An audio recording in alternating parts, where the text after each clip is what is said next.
Hey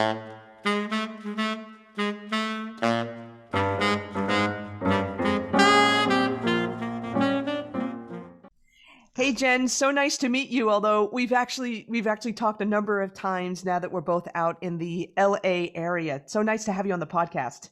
It's great to be here. Thanks, Donna, for inviting me.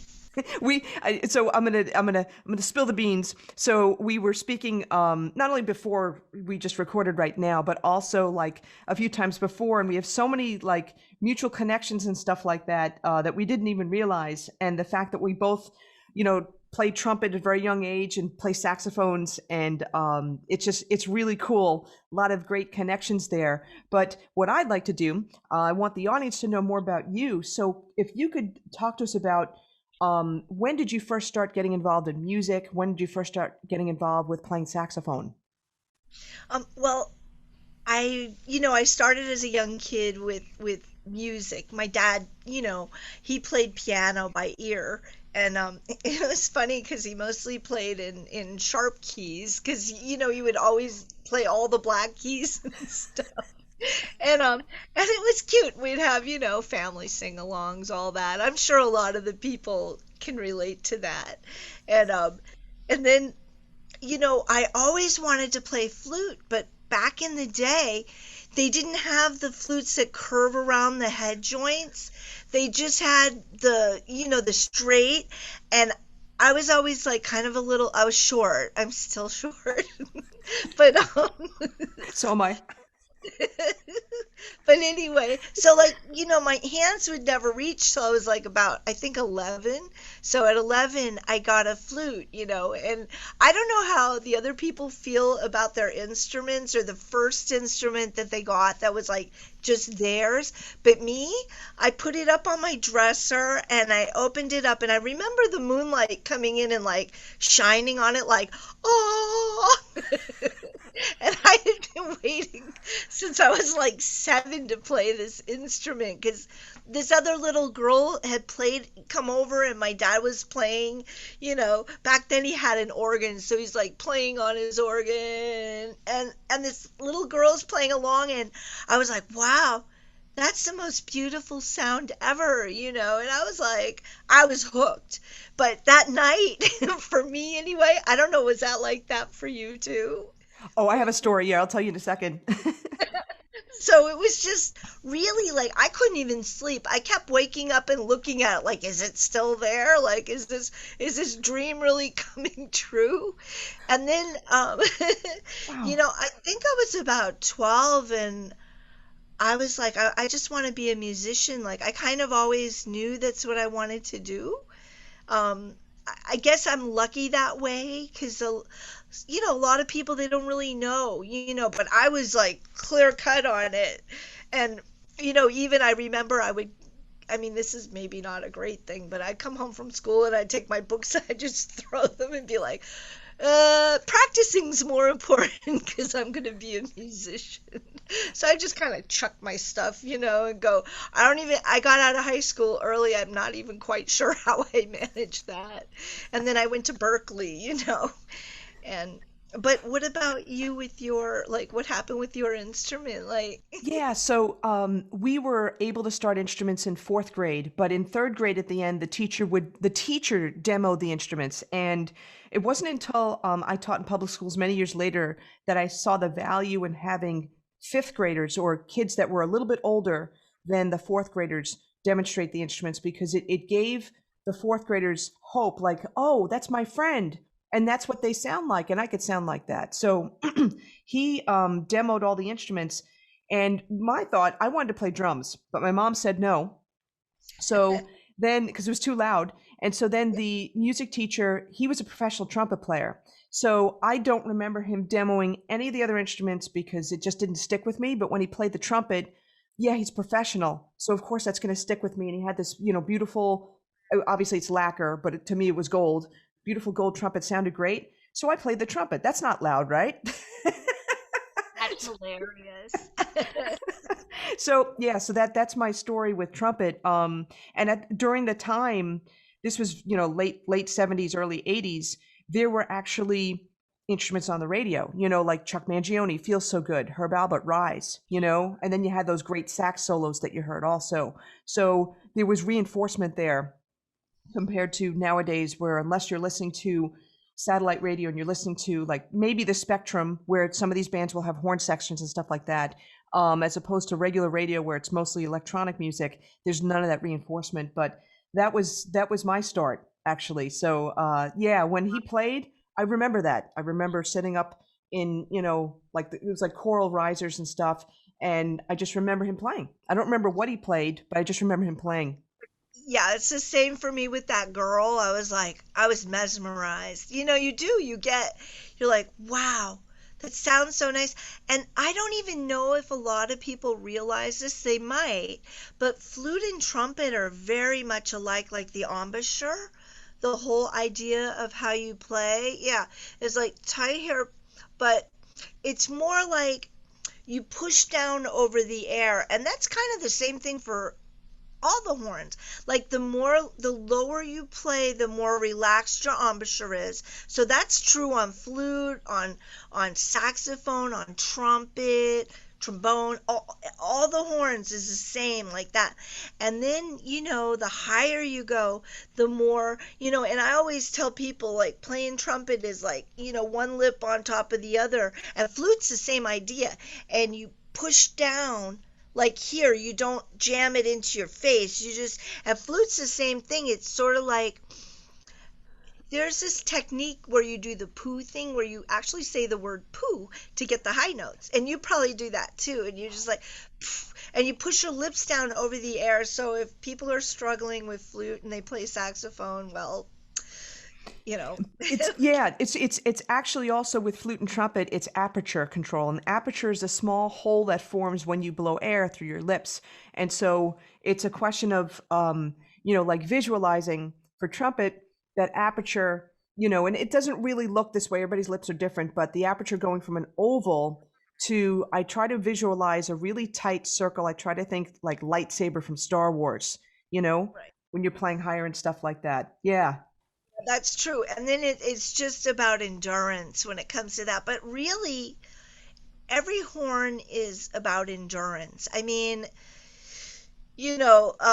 flute, I remember, I used to get tired. Now I could just play for days, of course, because you get after, playing for decades, you don't really get tired. And, I think that's part of the thing with mouthpieces. And I think that was when when Gardala originally made the piece for Brecker and worked on that with him. Um, they were looking to get like a huge sound but not have to work so hard, like something more efficient, because Mike had some issues with his neck. He was playing on a I he played on several mouthpieces before he finally ended up playing the Gardalas. And some of them are really, really open, but he would hear this more tight, compact sound. So he was like kind of doing stuff with his neck where he ended up accidentally damaging his neck. And, he had to have an operation on it and to, make it stronger. But then, he was warned, like, you can't continue doing this or you're going to be in really deep trouble. And so, so Dave started working on making a piece that was, you know, um, could be played bright but also dark, and just not have to use tons and tons of air or energy. And you just play for like ever.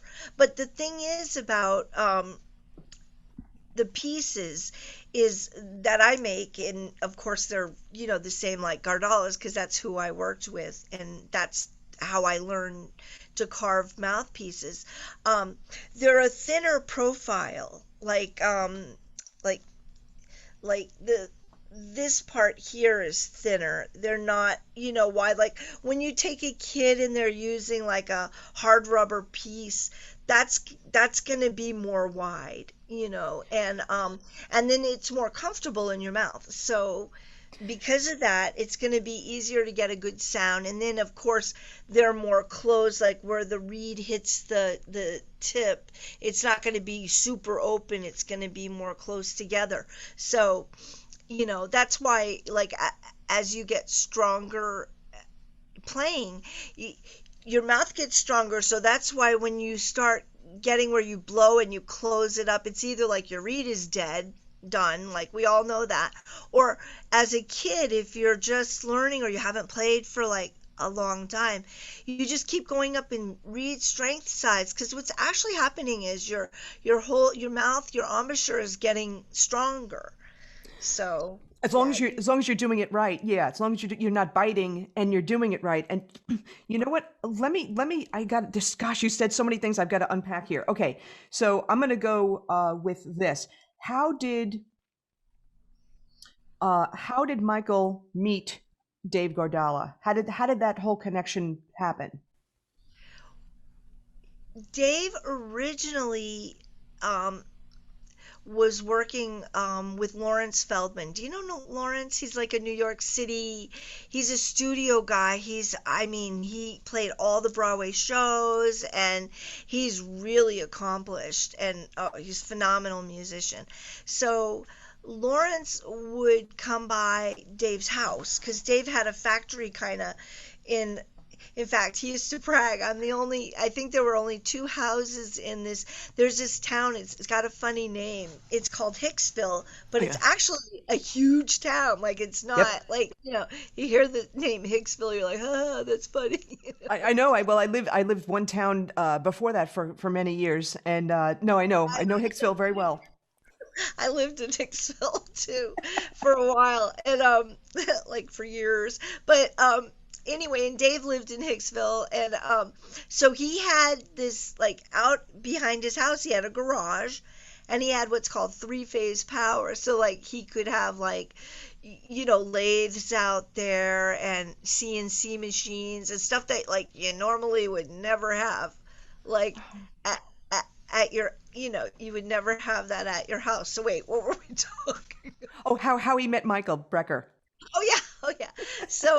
So Lawrence Feldman, and the New York people will know him. And if you don't know him, sometimes if you want to look him up on YouTube, he talks a lot of stuff about different playing techniques, and he's phenomenal. But anyway, so Lawrence even had him melting down, like, remember those cheap combs you could buy back in the day for like 10 cents, those little black combs? He had him like melting down those to try to like design stuff.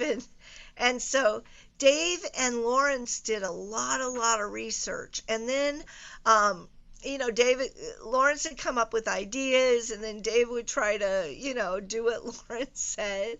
And then eventually, I think Lawrence introduced Dave to Dave Liebman. Okay.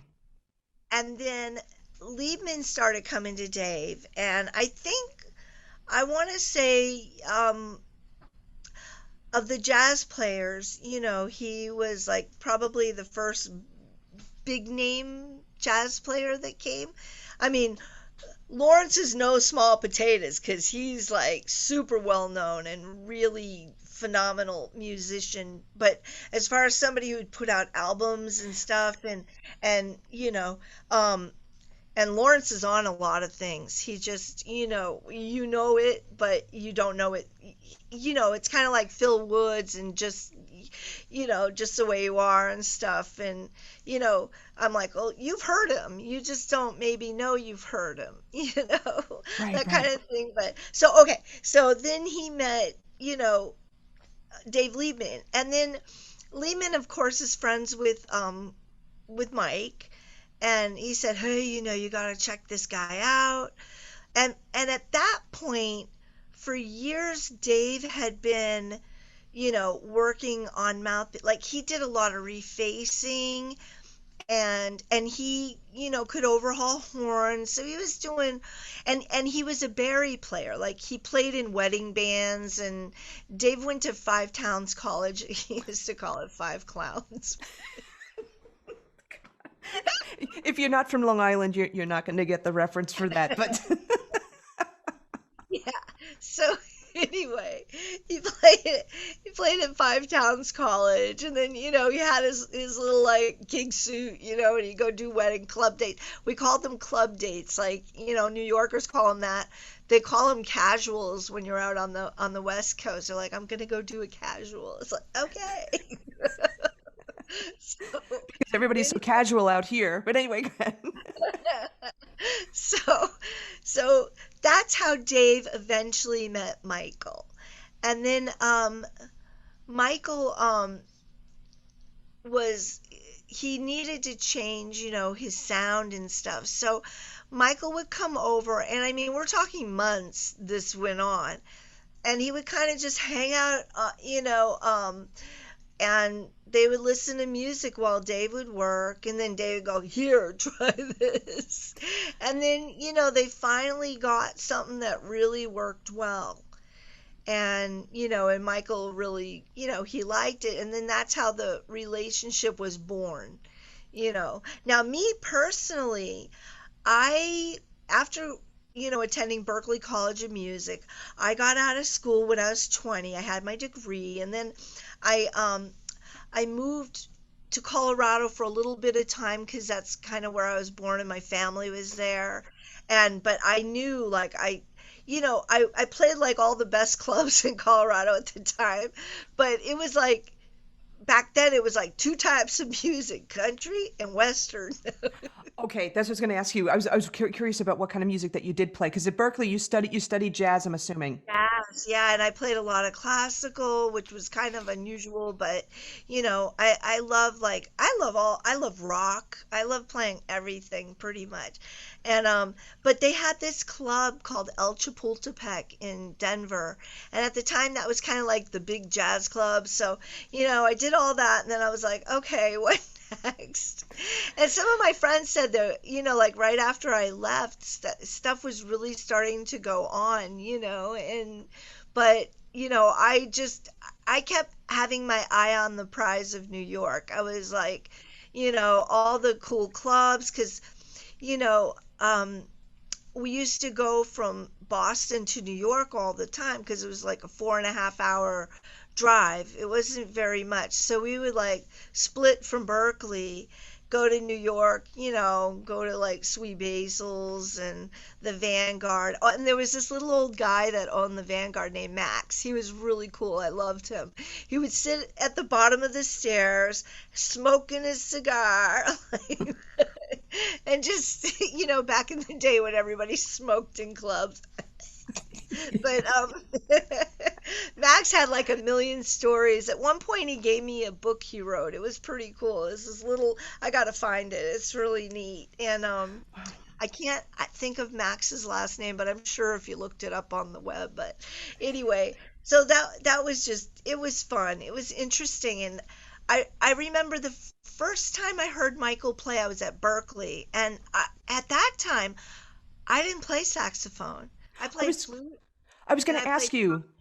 Okay, I so didn't yeah, so this is I'm going to diverge for 1 second. So throughout like okay, so you grew up in Colorado then is what you're saying, and you for a while, and then I moved around a lot as a kid. I lived in Michigan.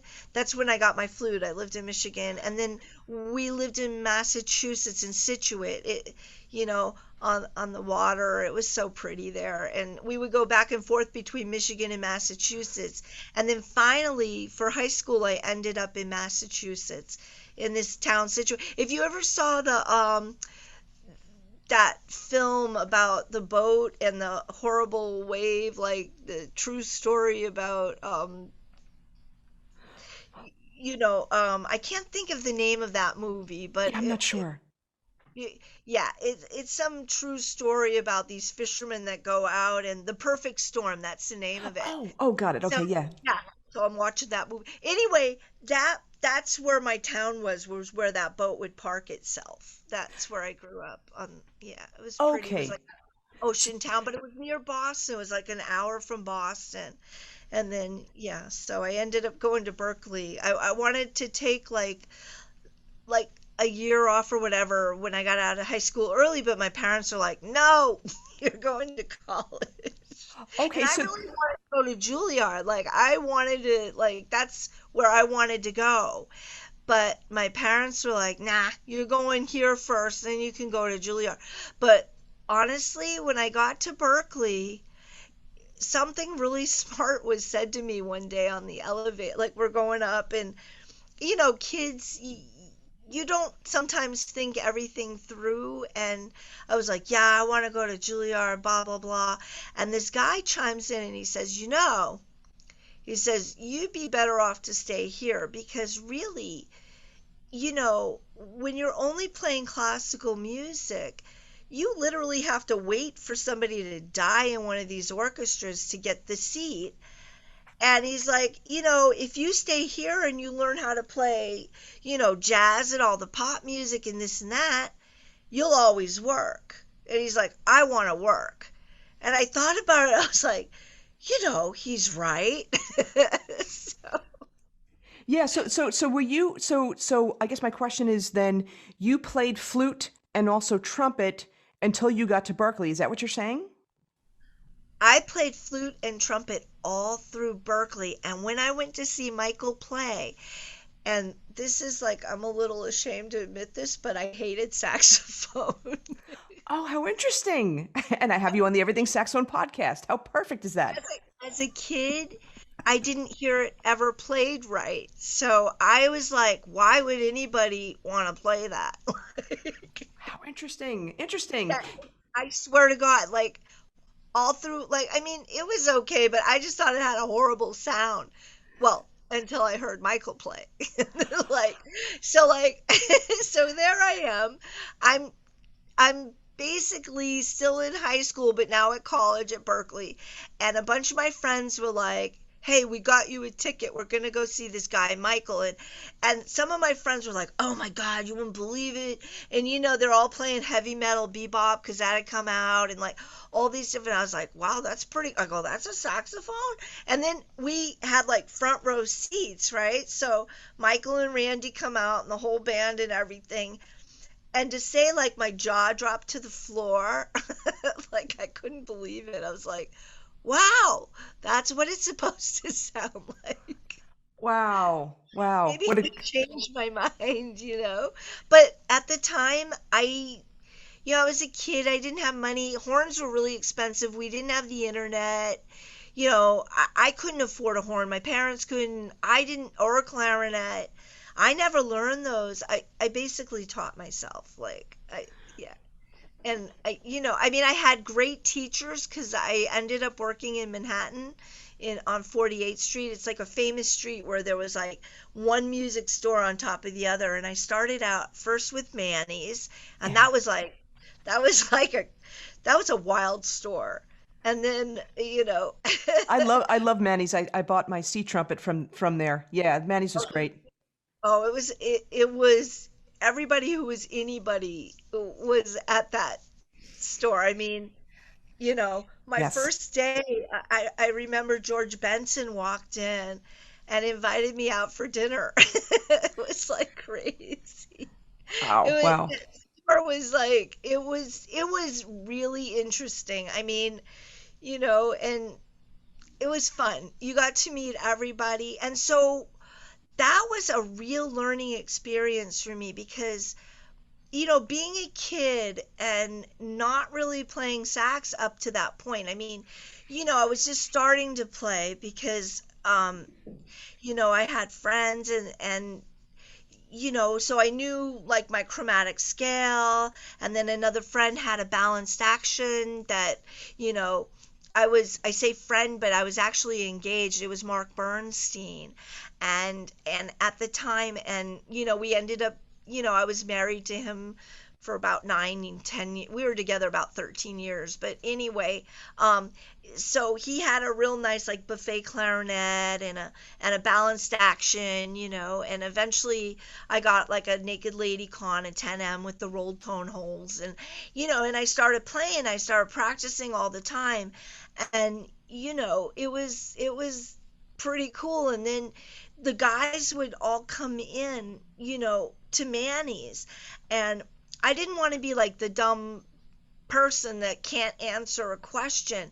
So I would take all the pamphlets home with me, but then I would question them all. Like there's this wonderful guy, Harold Vick, and I mean, and Moody. I just love Moody. He was so sweet. And, you know, the names, it's like the who's who of horn players was in there. And then, you make friends with everybody, and they would love to talk gear. So I would just pick their brains and, like, why is this? What is that? And then learn about all the mouthpieces, so that and then of course I ended up being a buyer for like all those stores on 48th Street, because I would get kind of, like, I'm done with this store and go work for the next person. And then, Oh, being the buyer, I remember ordering Duke-offs. I would, back in the day, D8s were really popular. I'd order like, 15 just D8s, and then the amount of money, I remember this one guy I worked for, Alex. He owned Alex Music. oh yeah. Yeah, I remember this one guy he would leave like one of the salespeople, and he'd go, "How much did you spend?" I'm like, "I don't know, $80,000." And he would grab his heart. I'm like, "Oh, leave me alone." I'm gonna sell it. Like, Oh my God. Oh my God. so like, I had like, and I never realized it because I was a kid, but I was really good at ordering because I knew what sold. Just in reeds alone back in those days, I was ordering like $7,000 worth of reeds a week. That's Whoa. how much I was selling. And I mean, we're talking like the 80s. So that's a lot of money back then. What You kind know, of reeds? What kind of reeds were you selling? back then, the really popular reed of the day was Laveau's. Everybody played or Lavaz, however you want to say it. But those was, in fact, I would pick reeds for Michael. Like, he would come in all the time, and then I'd be like, "Okay, Mike, I'm gonna pick you a reed now." Geez, maybe that's something we should talk about, because that might be interesting for Oh, we'll people to know. definitely, yeah, we'll definitely get into that. But finish this story with you picked out reeds from Michael Brecker. Oh, yeah, yeah, yeah. So Mike would come in, and I remember meeting him, and honestly, I'm never starstruck by anybody, but like, as a kid when I met him, I was like, "Oh my God, it's Michael Brecker," which is hilarious because later I remember, like, I'd be working and Mike would come in, and this one thing happened, like, at International Woodwind. I mean, a lot of things happened, but like this one was like kind of funny. And these people were just, Mike was so sweet. I mean, for those, most people have read things, but it's really true. Like, Michael was very down to earth. He was really super sweet, very kind, never a bad word. He never talked bad about anybody. I love that about him. I mean, he did not walk around like, "I'm the God's gift to the saxophone." He just wasn't like that, not at all. So anyway, this couple wanted to take his picture, and they were so excited. I go, "Hey, Mike, would you do me a favor?" And he goes, "What do they want?" And I'm like, can you take a picture with them?" He goes, "Oh, of course," But it was like, he would get like embarrassed, you know what I mean? He's like, "What's the big fuss?" Like, He was very, very humble, he was and really humble. Like, he just didn't. It was fun. He was so thoughtful. Oh my God. I remember he called me from Japan, like, that Out of the Loop album. He called me up, and it was probably the middle of the night for him. I don't know. And he's like, "Hey, Jen." He's like, "I want to make sure I spell your name right." And I was like, "Okay." Like, I just thought maybe he's sending me a thank you card, because we had done a lot of work on mouthpieces, and he's one of the few people who was allowed in the factory. And Dave had some, like, experiences of people, like, taking stuff. And so he was like kind of weird about having people at the factory and, you know, taking blanks and things like, and Wow. they ended up being manufacturers that wanted to copy his stuff. Yeah, that was bad. Was not good. And so, but yeah, so then he got like kind of funny. I mean, and I remember that, Mike would come to the factory quite often, and he would he would see that, the amount of work I did, but like, kind of Dave really didn't want like a lot of people to know, like he just kind of, I think, wanted everybody to think he did everything, but he didn't. So, and I Okay. just didn't really care. Do you know what I mean? At the time, it's like I didn't need to have like, oh, look at me, you know what I mean? But Michael was sweet. He called and he actually, he wanted to make sure, and I didn't know what he was calling for, and then he had thanked me on that album, and it actually won Jazz Album of the Year, and it won a Grammy, and I was like, that's so nice. It makes you feel good, because sometimes, I'd be whittling away, I'm a people person, but when I worked with Dave, it was like kind of lonely, that place. Like you'd be in the factory all day, and I mean, luckily I would bring my mastiff and I'd bring my dogs to work with me. So that was cool, and Dave loved the dogs, and then my talking parrot, of course. All right, now before we before we move on, I have to dive into a couple of things here. You were starting to refer to how you would pick reeds from Michael, and you were talking about the Lavaz reeds and stuff like that. So was that what you were picking for him? Yes, I would. And he would and then of course because it's Michael, right? I would open like 20, 30 boxes and I would cherry pick them for him, and then I would, like, and then he would end up just buying like, I mean, insane amounts. Like in New York, I just all the studio guys, they would just come and just insane amounts of reads. You know what I mean? Like I'll have like, 15 boxes of this and, you know, they would buy a Wow. lot. Yeah. What And what I str- always had what strength did you pick out for him? Michael for a while he played medium hards but also mediums, and yeah, that was mostly what he would play.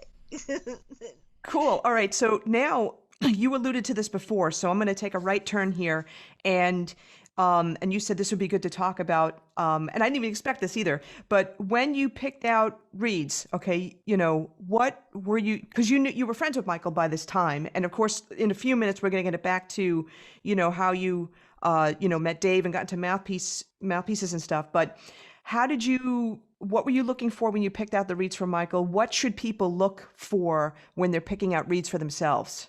When I get a box of reeds, what I always do the same thing. I don't open the front, I open the back. Like the back part. Okay. Okay. Now let me find one that I would consider, What do you mean by wow, the that's pretty good. What do you Whoa. mean by the back part? Like, can you hold that up a little higher to the camera? So you mean you don't take the first read from the Nope. okay. I look here. And what I'm looking for, let me find a really one that I think is horrible. Or what, Okay. it So might not be. Because reads are weird, because you can think that you get everything right, and it still might not be right. So, but I think you have more of a possibility. Let me get a really obvious one. Those are pretty good too. That's amazing. okay, and so the bottom of the read, she's talking about the bottom of the box where you're looking at the butt end of the read as opposed to looking at the tip. Right. Okay. So let me find one that I really think is great and one that's not so great. And these are the Rico Orange box reads. Yes. Do you see how one part is thin and the other part's thick? Yes, so we're looking at the bottom end of the reed, and we're seeing how it's not each edge is not even in terms of height. Yes. Yeah, like thickness, like one is thin and one is thick. Yeah. So I try to get where they're like even on both sides. Like so this one to me, this is the other one.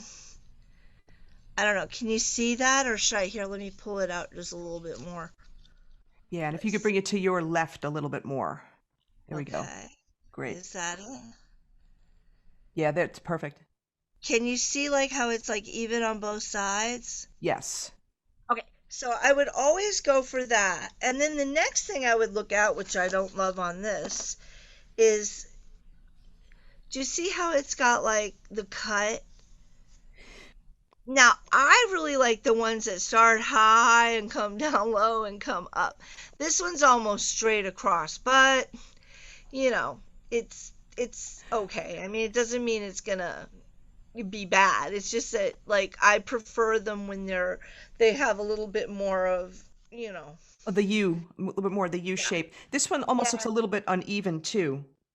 yep. And then I hold it up to the light and I kind of like it to be, you know, thicker in the middle and then just lighter on both sides, but like even where it looks, you know, there's some symmetry and, you know, everything's going kind of straight up and down the grains and, you know, and then if I thought it was good, then I would be like, okay, Michael probably like that. So, so, and then I would put together like some boxes of reeds for him, you know, like that. I would just really cherry pick. Like, I would just go through loads and loads and.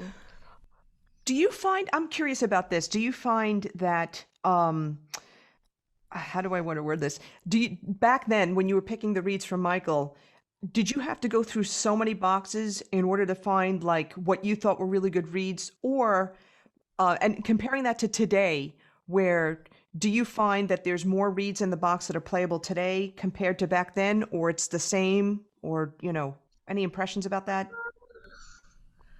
I, I mean, it's amazing to me looking through this box because these look pretty good. I would say the second to the bottom one to me looks bad. Like, So let's do this. So what I want to do is I really want to get into how you know, met Dave, you know, okay. and then you met Dave, and then you really met Michael from that point. So yeah, so when was so you went to Berklee, and then you went back home for a little bit, but you came back to New York. You probably did a little bit of playing. But when talk to us about that point. When did you meet Dave Guardala? Um, I met Dave. Um, uh, I met Dave through the buying of mouthpieces and things like that. And I wanted to get his mouthpieces for the store that I worked at, Alex Music. And he would not sell to me. He was like, I was like, this guy is kind of a jerk. Like, he just, he wouldn't sell. So I kept telling him, oh, I could sell a lot.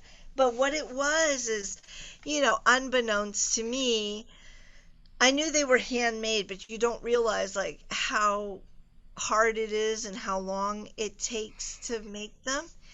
And I think even back then, Dave's hands were starting to go. Like, after you work with files and Dremel tools and, anybody who's really a good mouthpiece maker, after years of doing that, you start hurting your hands and your wrists, and you get carpal tunnel, you get all kinds of, and I think just, that was starting to already be an issue. And so he said no, but I'm thinking he's kind of being snobby, which he kind of was anyway, but that's a whole nother thing. But but but anyway, he was selling at that point to International Woodwind and Brass, and I was working at Alex Music, yeah, and that was the only people that he would sell to. That was it. And then they would kind of trickle out, as he would make them.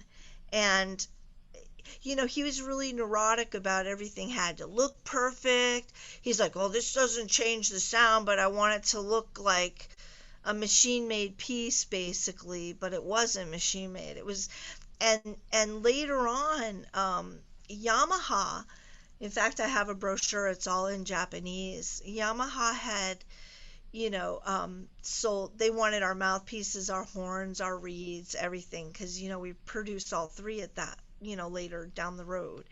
And he's like, I have a 4A rating for Yamaha. Do you know how hard that is to get? And, you know, everything needs to look perfect. And so, you know, I kind of went off the subject, sorry, but yeah, I met him and then he wouldn't sell to me.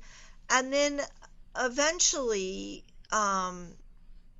we met and, you know, we just hit it off and he was very funny sometimes and and I think he really appreciated the fact of my knowledge of mouthpieces, because what ended up happening, you know as I was a kid and as I learned more and asked a lot of questions, I became really knowledgeable about mouthpieces and equipment. And then I would get like these famous guys that come off the road. They'd be having issues and they would come see me. And I had so much buying power and I had everything that was sold. I had it. Like I was, and I didn't have one. I had like, 10 of like every size, just about, it was a popular stuff, the not so popular one or two, so you always had for people to try. And so I could determine from talking with them, like, kind of like point them the direction that they would be telling me, like, oh, I'm not getting a warm sound, or this is an issue. And then I would give them a few things to try, like, hey, try this. I think this will work for you.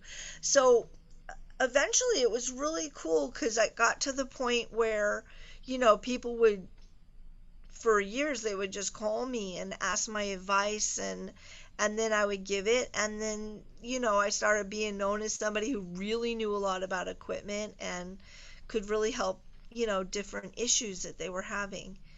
And then so that was pretty neat. And then I think because of my knowledge of mouthpieces is why Dave wanted me to work with him. And I was kind of done with 48th Street. It was like, I'd been a buyer for, Manny's, for Alex Music, for International Woodwind and Brass. I was a buyer at Sam Ash. I just was kind of, and then at night I would go play gigs. Like I would do, even Brecker like got me gigs. It was cool, like they would get to know you. They'd be like, "Oh, you can play," So then they would, people would call them, and and then I would get a call like, "Oh, hey, you were recommended," and so that was like that made you feel good, like that was pretty cool. So that experience for me, I mean, I could never give that up. I met so many people, and I don't know, just 48th Street was cool. It was a bomb. It It was a was happening place. it was so happening. It was so much fun. And I remember like even when I worked at International Women in Brass, like all the people in Dizzy's big band would come in. Like Diz would come in all the time, and then like Paquito would come in, and Paquito de Rivera. Oh, so funny. Oh my God. And like Claudio Roditi, who plays trumpet, like Claudio was like a mouthpiece junkie. Like he loved, and so like and I knew a lot about brass mouthpieces because I play brass, and then I also the same thing like saxophone. I would question about the brass pieces, and it's like really the same rule kind of applies. Like the smaller everything is, the more bright the sound is going to be, and the more open and big it is, the more warm your sound is going to be. But you have to find a happy medium, because you don't want it to be too big and open, because then you're going to struggle with the high notes. Same thing with trumpet. Like you don't want it, even when you buy a trumpet, like you don't want that to have a big bore, super large bore. Like a few guys like Claude Gordon played super large bore. In fact, Selmer Bach made him a model just because, that's what he played. But, you like, I had the opportunity. I played, like, say, I played Dizzy's horn. I've played Miles's horn, that red one, and I got to play Winton's horn, and the way I got to play them was they would come in for repair, and I was the only person that could play. So, that's how I got to try them. And they were all really small bore horns. So for me, I didn't love that, but I get it. Because what it is they want to be able to play all night and not have to try so hard. And also on trumpet, it works, and same thing for saxophone. It works in your favor the smaller it is, the bore size, whatever, to play high notes and to really be able to control them. That's why when you're playing, say, a clarinet or whatever, you don't want a super open mouthpiece, because if you want to play really high notes, you want a harder reed, you want to really control it. So you kind of like want a more, like, a smaller opening. Like, pretty much kind of the rule of thumb is like, for most people. Now, mouthpieces are like shoes, so it's not going to be the same story for everyone. So, but generally speaking, like, when I was selling stuff on 48th Street in New York, in all the big music stores, the the higher the horn, this you don't want super open mouthpiece. You want more closed tip. And that way you can play harder reeds so your high notes pop in tune. So because if the reed's like squishy and you're trying for a high note, you're gonna close the mouthpiece. Everybody knows that, because if you played for a while and your reed starts getting old on you, and it's like really you loving it, but you're like, oh, I don't know, these high notes are like not happening the way they were like a couple weeks ago, or a week, or a couple days, or whatever, depending on but when it closes up like that, then and then you're just struggling to get the high notes. So, like, really, for the higher mouthpieces, or the higher horns, you want more closed. And then the lower the instrument is, like tenor, baritone, like that, you want a little bit more open. And then that way, it's lower, it's more open. You want to use, like, well, for my stuff in particular, like a softer reed. And then you can get everything, but not have to try so hard. And I mean, that really is, to me, you want to be able to play and just forget about the equipment and just, do what you want to do without overthinking it.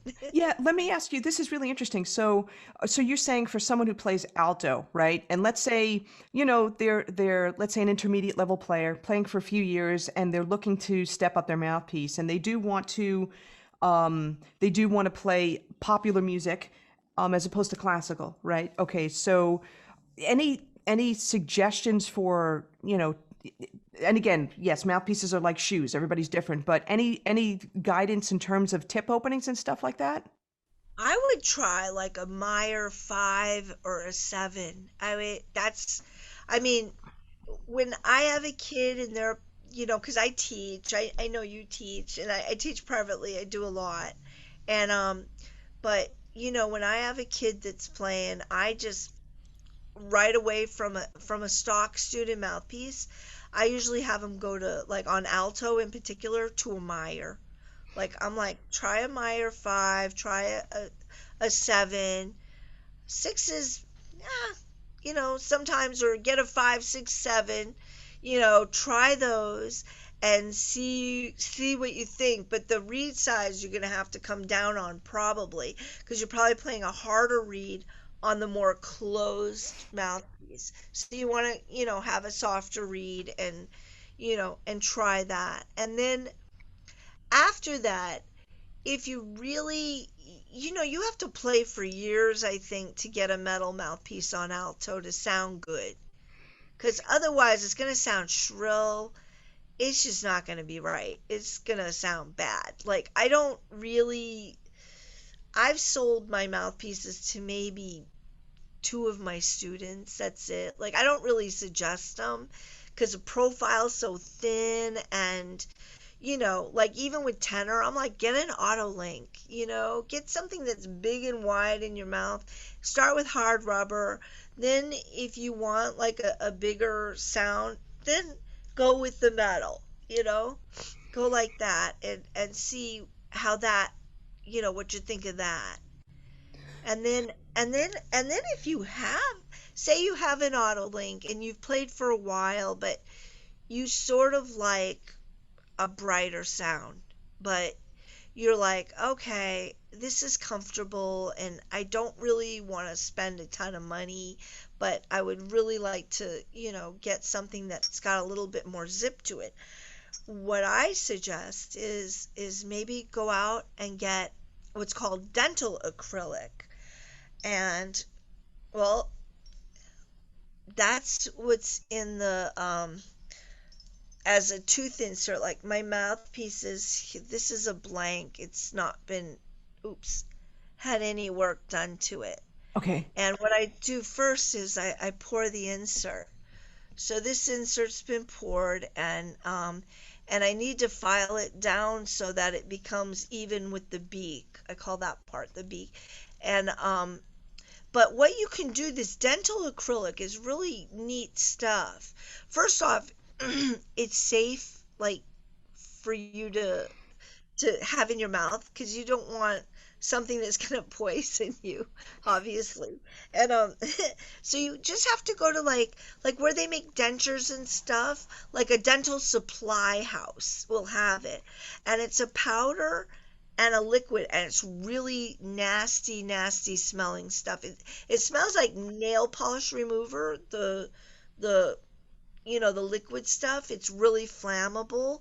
Um, it also has a lot of bubbles in it, okay? Which is, kind of a drag, like when I'm doing the insert here, because you want to get them all out. And after it cures, it dries. So you put the powder and the liquid together, and you just mix it slow. Like, you don't want to like whip it up, because then you're gonna have tons of bubbles.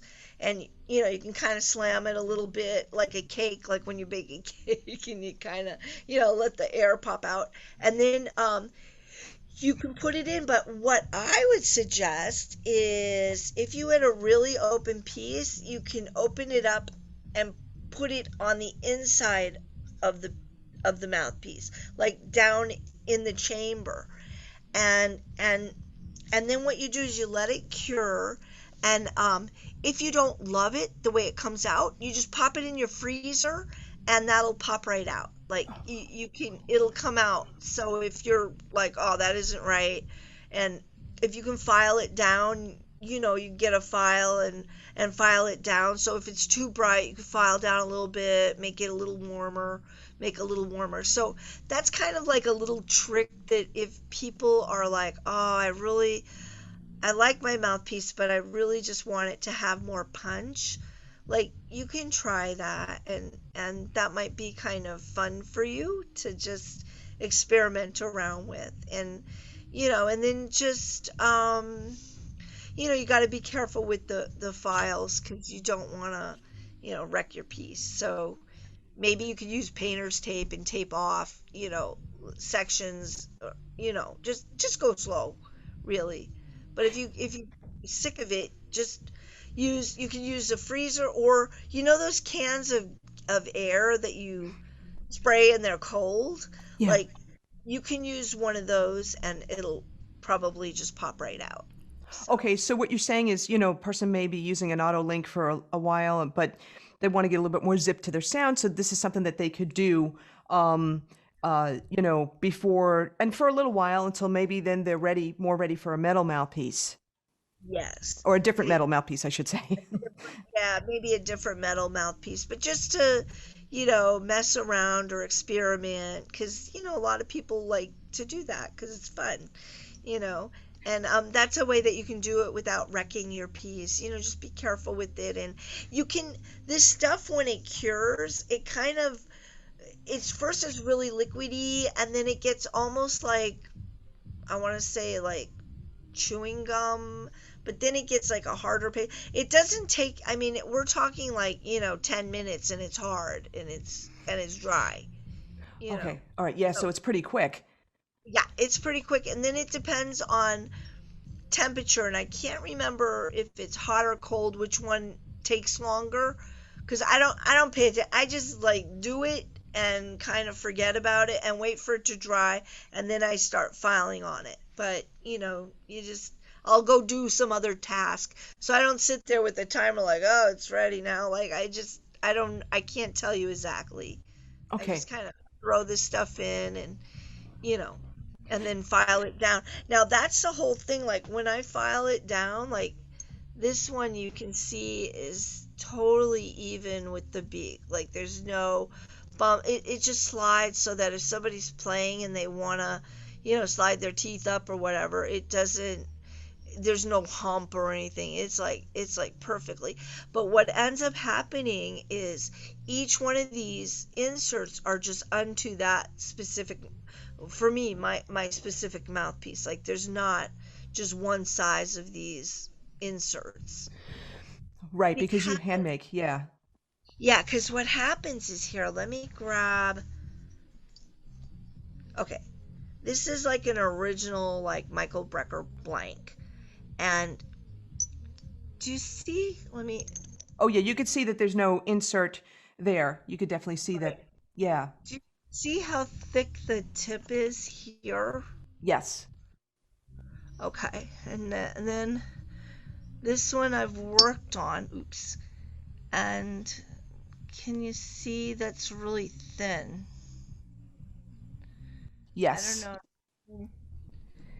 I should put them next to each other.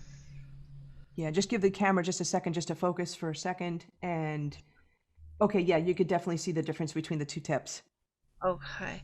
So that's that. And then what happened is, I was actually with I'm working on this piece right now. So what I did was I took a Michael Brecker blank, okay, and I dug out this whole insert, like the whole baffle. I don't know. I should probably hold it still so you can, like, Yep. We can see actually. that. And it's super open. Like, I think I blasted out the whole. Let me see. I blasted out the whole inside of it. So you kind of do that blind. Like, I can't see what I'm doing when I'm doing it. Okay. And that's like, so by doing that, that's going to make it more warm and dark. And then let's see. It's so hard to see, huh? But Yeah. I could totally relate when I do my mouthpiece reviews. I'm like, okay, wait, how can I show this, in the camera? yeah, you want to, like, get it. And then, like, when I carve it, I carve like a pocket out on the side, but I want to be careful I don't make the pocket too deep. The pocket, let's see, how can I, the pocket is kind of, it's in here, and it's like can you see it? I don't know if you Yes, can. and for those people that are listening to the podcast, actually, I'm really going to encourage you to watch this video on YouTube so you could actually see this. Can you do me a favor while you've got the mouthpiece out? Can you talk about the different parts of the mouthpiece for some people that may not be as familiar? So, like, we know about the baffle and stuff, but yeah, let me have you explain it. Baffles are really, let me grab a couple different ones so that people can see.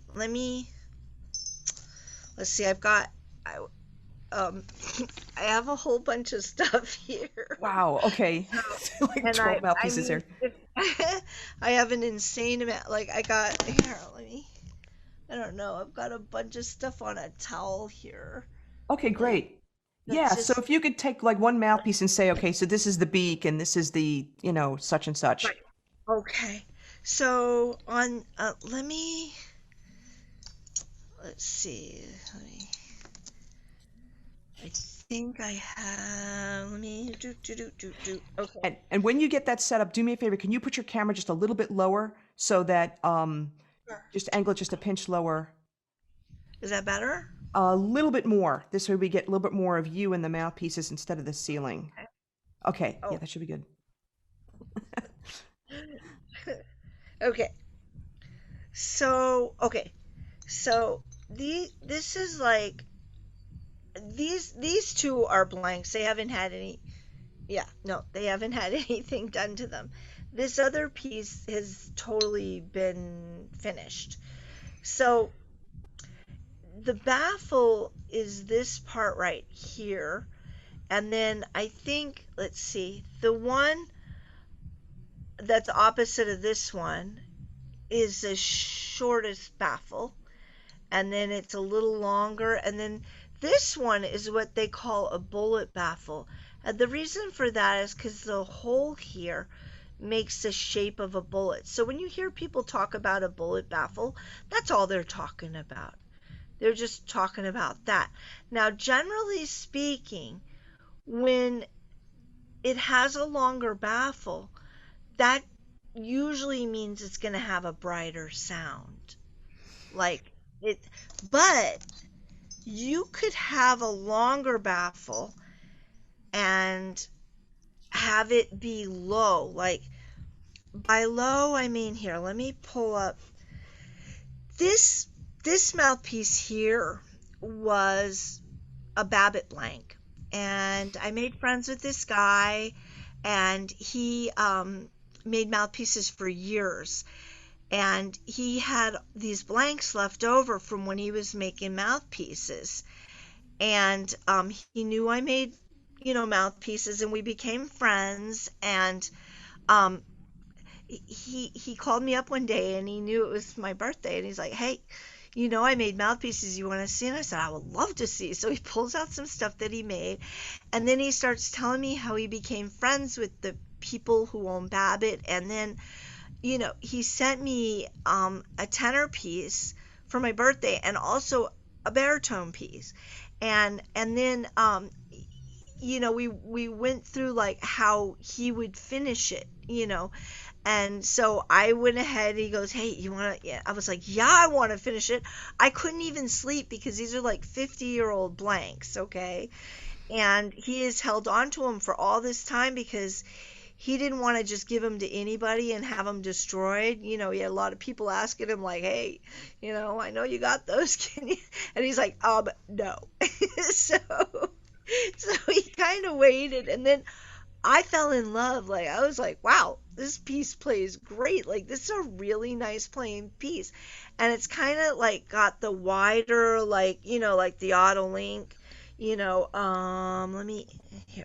Um, so I have this blue tape on because when I try them, I don't want to scratch the ligatures. So mine were like a little thinner, and these were just they're a little bigger around. I don't, it's kind of hard to see the circumference and everything, but um, yeah. So, Okay. okay, so I should go back to, okay, so back to baffles. Let me find the baffle that's kind of like this one, and I'll show you what I mean about, wait, oh, that's the same. Okay, hang on. Okay, wait, this is not. Okay, so, okay, this is a piece I made a long time ago. This is Hollywood Studio. Do you see in here is going to show you like how deep the baffle goes, and it's pretty high up. But this one, this Babbitt blank, do you see how much lower the baffle is? Yeah. So what's weird is, and I guess it's not so weird, but this piece that looks like it has this nice long baffle, don't let it fool you because it's actually a pretty dark sounding piece.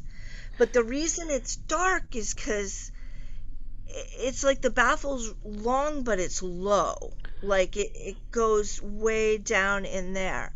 So don't get hung up by, you know, by the baffle. But generally speaking, the longer the baffle is, like that, the brighter it's going to be. And then the shorter it is, and the more, like, if it just goes straight down into the piece, the more dark it's going to sound. Like it's going to, just have that more warm, thing going on.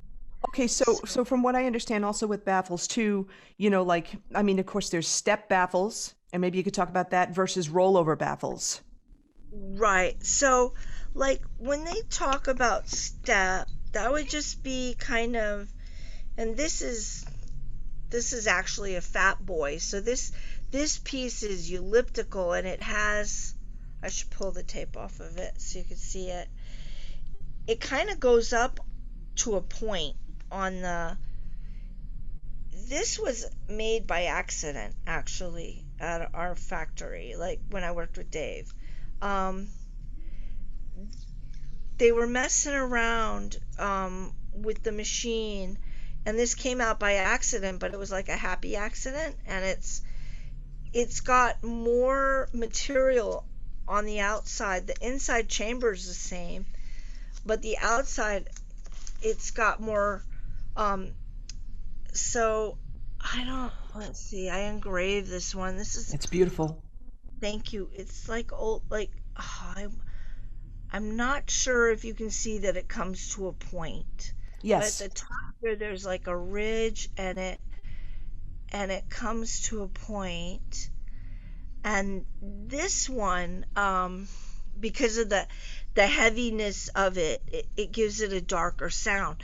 So it there's so many things that contribute to the darkness of a sound. Like, for example, okay, so step baffle is this, where it's just like a sharp end to the baffle, and it goes into the, I call it like the back bore of the chamber.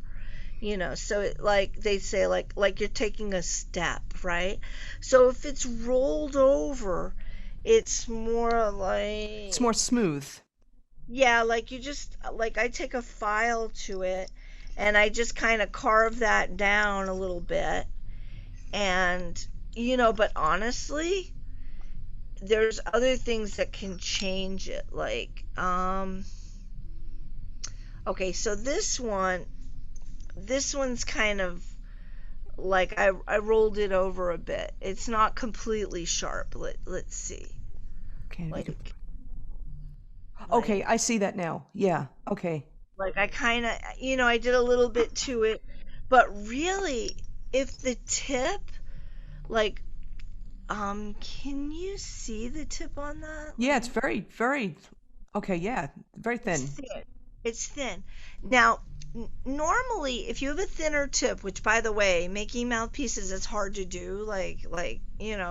It's, you need years and years to be able to, like, make them so they're nice, and they're, you know, um, and when they're thinner, you're gonna have a quicker response, and also it's gonna be a little brighter in sound. So, like, you could take, like, say if you were like, oh, that's kind of bright or whatever, and if I took it, I made the tip thicker, like where it was a bigger tip, um, that's going to be a darker sound. Like, it's there's so many things that can change the sound. Like, that can make it darker. Um, Also, like, in this window, like where this is, there's, let me see. Hang on, let me grab a And while you're grabbing that, can I just ask you if the tip is thin versus a thick tip, how does that affect response? slower. You're gonna, like, if it's a thicker tip, it's gonna be a slower response. You're not gonna be able to get around as quick, and I mean, but some people that's okay, like, it mouthpieces are so, Well, the particular, for each person, and I guess my other question off of the top of that, let's say you have a thicker tipped mouthpiece. Any suggestions on reeds, like reed strength or anything like that? Does that matter? it's just all what works for you. I Yeah. I mean, I'm the type of person that I try to get away with the softest thing you can play that's comfortable.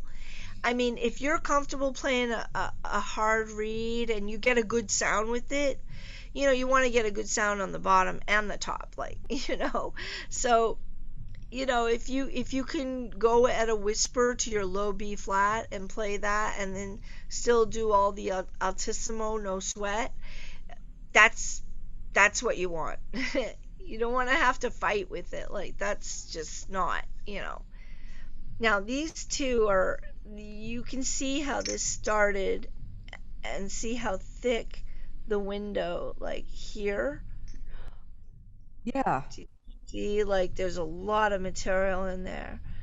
And so then on this other one, I took all the material out, and I made it thinner. You got to be careful because you don't want it to be, you know, like, you got to find a happy medium. And then that's what I mean by they're all different.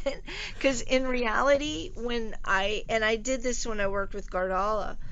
I measure everything by my pinky, like how it fits inside you know, the back bore and everything, and then I do it by eye. Like, I don't take calipers and measure everything. I do when I'm facing it, when I'm putting the facing on, but not when I'm making it. I just kind of, you know, You I eyeball just it. I do eyeball it. It's truly like handmade. They're all like kind of one of a kind. Like, I can make four of the same mouthpiece. They're not the same. None of them, like, they all have their own little, you know, what makes them unique. Their own unique sound. I mean, it's not like spitting them out of a machine. And even that the series that Woodwind and Brasswind sold, I made those. Like, I did 90% of the work on those. Like, we made them, and then they were copied, and then they came up with the laser trimmed. And Okay. And so yeah. those because they're laser trimmed, they're more the same to each other. That's what you're saying. Oh, they're all the same. Yeah, they're Okay. just they're the same. And the thing, I know Dave used to get really mad. Like, they had a machine that did the insert, but if anybody has a laser trim, the it would bubble it. You know what I mean? It was never smooth with the beak, and that used to just make him crazy. Like, all those laser trims, they just, I don't know, the machine just, you can't compare a human to a machine. So the machine, whatever. Maybe now, if somebody did it, would be better. But yeah, it always had kind of, it was almost like this, like there's a lump. You know what I mean? Wow. Yeah, yeah. So So so let me ask you too in terms of the parts of the mouthpiece. So can you talk about like the table and talk a little bit, about facing and stuff like that? sure. So this is considered the table of the mouthpiece, and then when you face it, what you do is, I go onto a granite slab, and I pretend my hand is a granite slab, and I run the mouthpiece, and then I do what they call the facing curve. And you don't want the reed, where it, let me grab a reed so I can show you. So where the reed meets the mouthpiece, in other words. Right, right. Now the thing is,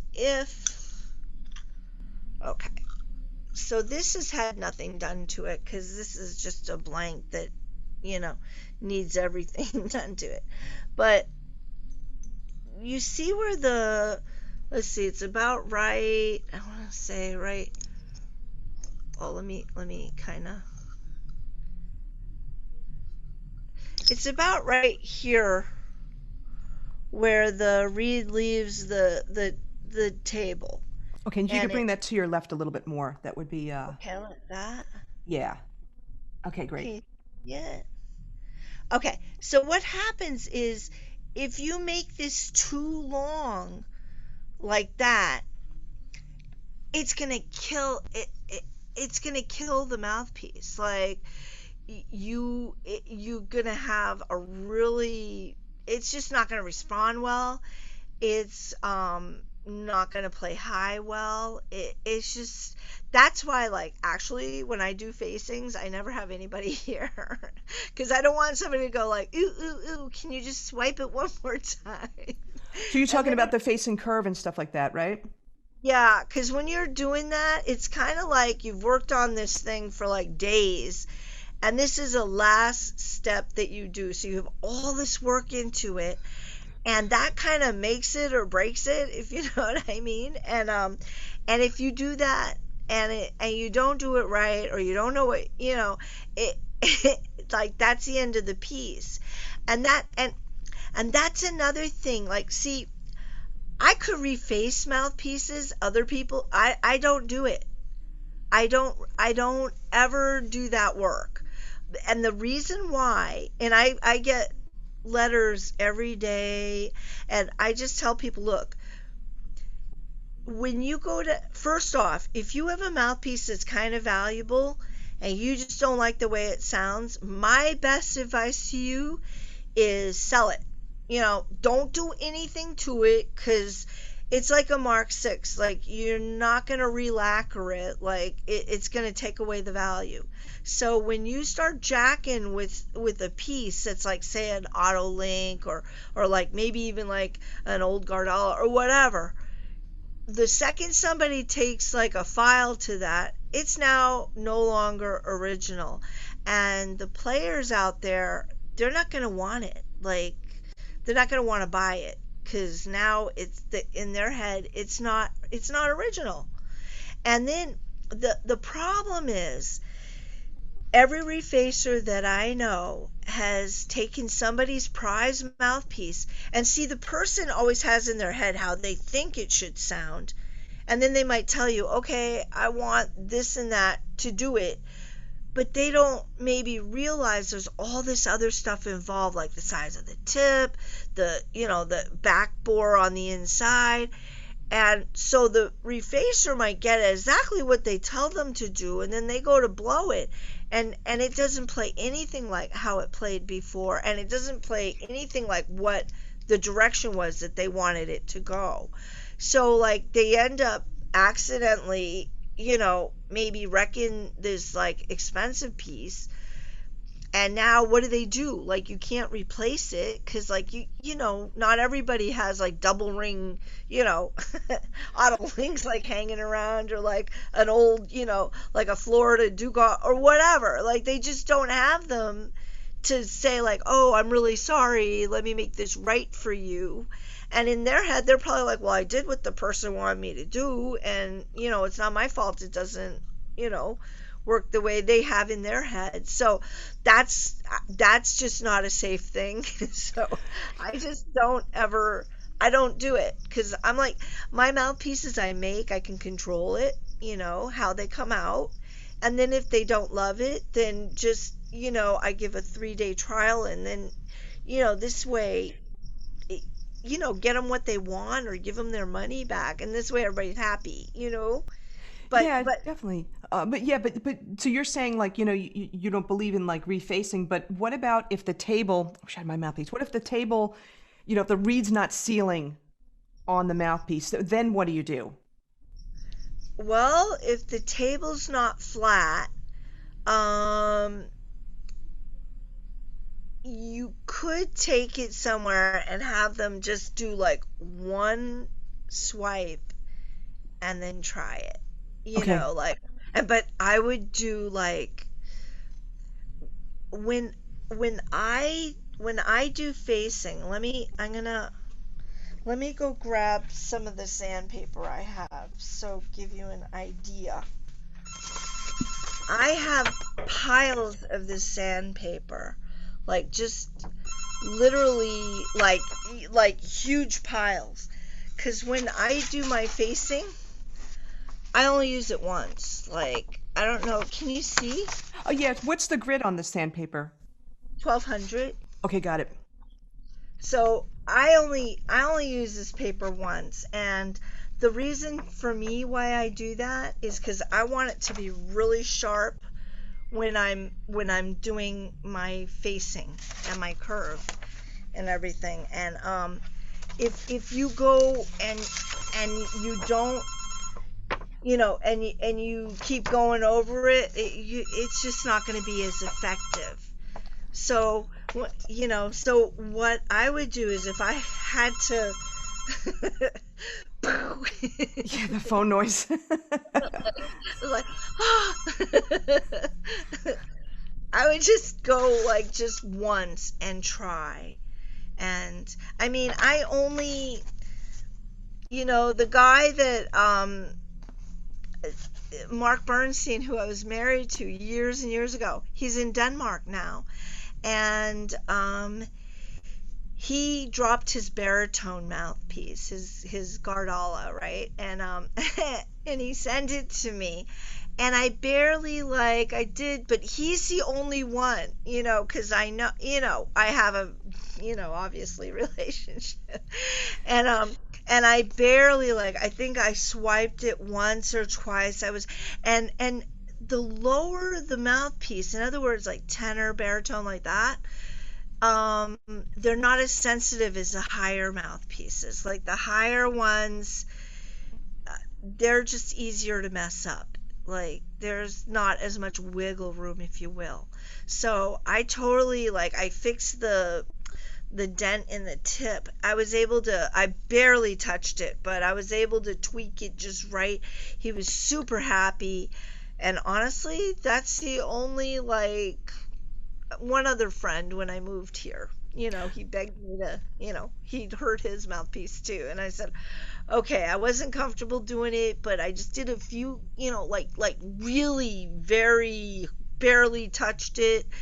And he was like, yeah, and it was fine. So less is more, if you know what I mean. Absolutely. And you know what? Yeah, this aspired, I just have two more questions and then we have to stop. But one question I had, and this is more for, I'm going to say beginner players, but maybe some intermediate level players too, where they have their mouthpiece, it's hard rubber, and here's the tip of the mouthpiece and they get a little chip at the end. Is the Ugh. mouthpiece done or is it It's done. No, it's done. done? Done. Throw it away. Move on. Okay. Just move on. But really, with mouthpieces, if you're unhappy with it, and I've had so many people call me like, oh, I have this piece and I want you to work on it. I'm like, don't do it. I'm like, best thing you can do is sell it or buy something, make sure you like it, and then once you know you like it, then sell it. But sell it original because you'll get like a lot more money for it. And I don't know. Yeah, no, Gotta try to help out everybody. yeah, no, absolutely. Absolutely. Okay, so one more mouthpiece, like parts type of question. The chamber. So you were kind of referring to this, well, not really referring to this before, but chamber sizes like small versus medium, large chamber sizes and stuff. What do recommend for people? Well, that's kind of like the backboard, the whole like the back of the piece. Like this one's really open. If you want a darker sound, definitely go with a more open chamber. And if you want like a brighter sound, then you're gonna want to go with something that has um like a little bit of a ring in it. And I think I have, oh yeah, here we go. This piece, I see that. Okay, yeah. okay? So it started life with like, oh, let me see. I've got one right here. Okay. Here we go. This is the same mouthpiece and Okay. okay, wait, let me get my hand out of the way. So when you say open, do you mean large chamber? Yeah, it would be like that ring would be completely gone.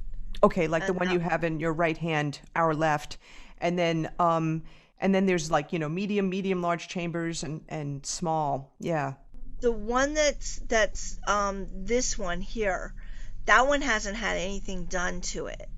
So when I carve it, like this one has just like a ring in it, and you can make the ring thinner or leave it thicker. If you leave it thicker, it's gonna have more resistance, and the high notes will pop out easier. It'll be more powerful, generally speaking.